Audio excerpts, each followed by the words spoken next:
সাফ অনূর্ধ্ব-19 ফুটবলের সেমিফাইনালে শুক্রবার নেপালের বিপক্ষে মাঠে নামছে বাংলাদেশ।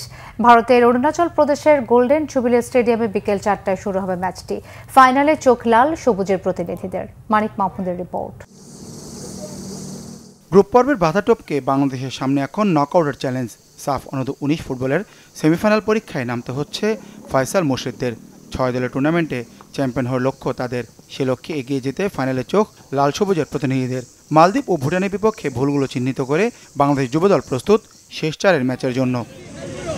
অনুশীলনে শিশুদের টেকনিকে ধার বাড়ানোর উপর গুরুত্ব দিয়েছেন কোচ গোলাম রব্বানী ছোটন।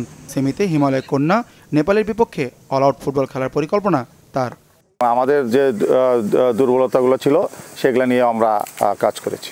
নেপালের দুর্বলতা এবং শক্তি নিয়ে আমরা কাজ করেছি। ছেলেরা পুরোপুরিভাবেই প্রস্তুত সেমিফাইনালের জন্য। সেমিফাইনাল খেলা খুবই প্রতিযোগিতামূলক খেলা হবে এবং আমরা জয়ের জন্য মাঠে নামব। এই গ্রুপে মালদ্বীপের সাথে ড্র করে বাংলাদেশ জয় পায় ভুটানের বিপক্ষে। 2 ম্যাচে গোল পেয়েছেন অধিনায়ক নাজমুল হুদা ফয়সাল। স্কোর শিটে নাম আছে রিফাত কাজী, মুর্শেদ ও সুমনের। দলের আক্রমণ ভাগের ফুটবলারদের উপর আস্থা রাখছেন কোচ ছোটন। ছেলেরা ভালোভাবে রিকভারি করেছে শারীরিক এবং মানসিকভাবে। যার যার স্থান থেকে সবার সর্বোচ্চটা দিয়ে একটা টিম হয়ে, একটা পরিবার হয়ে, বাংলাদেশের হয়ে খেলে আমরা ফাইনালে পৌঁছাতে পারি। গ্রুপ পর্বে শ্রীলঙ্কার বিপক্ষে জিতেছিল নেপাল। হেরে যায় বর্তমান চ্যাম্পিয়ন স্বাগতিক ভারতের কাছে। গোল্ডেন জুবিলি স্টেডিয়ামে টুর্নামেন্টের দ্বিতীয় সেমিফাইনাল লড়বে ভারত ও মালদ্বীপ। Manik Mahmud, Bangla vision, sports desk.